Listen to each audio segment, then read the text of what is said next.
just thought, I'm done. I'm going to take this money and I'm going to go away for 3 months and I'm going to be completely offline. So I rented a little sliver of a beach house in Provincetown in Cape Cod. And I left my phone and my laptop in Boston, right? My smartphone. And I took a laptop that my friend Imtiaz gave me, his broken old laptop that can't get online. And those 3 months taught me just a huge amount. Right.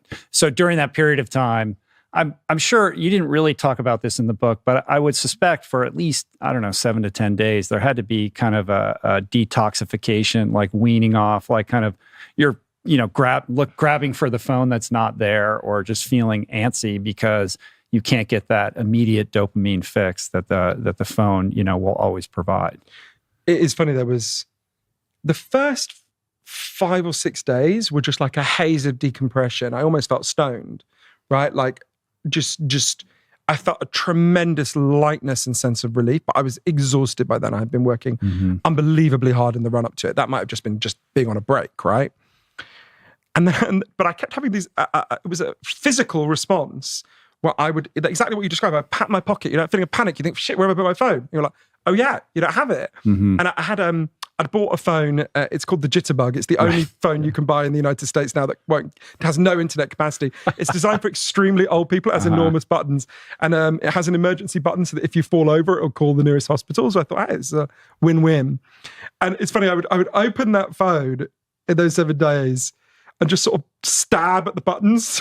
Couldn't do anything. The phone literally does nothing. Yeah. And it reminded me of when I was a kid, I saw maybe some David Attenborough wildlife documentary of a mother penguin whose baby has died and she just keeps nudging it to try to get it to do something. And I kept thinking of that. And then I had a real crash, a terrible crash. It was interesting. I remember I was walking down the beach in Provincetown, behind the west end of Provincetown, for people who know it. And I was seeing what I'd seen in Memphis, right? Provincetown is one of the most beautiful places in the world. And people were just looking at their phones. People with kids weren't even looking at their kids. It was driving me insane.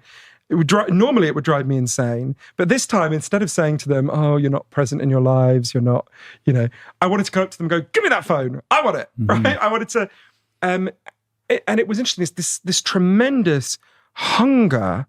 Because I realized for 15 years prior to that, throughout the day, I had been completely acclimatized to receiving the kind of thin, insistent signals we get from the web, which are designed as rewards to keep us coming back. Retweets, hearts, likes, we all know how they work. And when they were gone, this will sound a bit pretentious. It is a bit pretentious. But Simone de Beauvoir, the great French philosopher, said that when she became an atheist, it was like the world had gone silent. And that's how I felt. I felt like the world had gone silent. Right? To learn more on this, check out my book and audiobook on attention, Stolen Focus.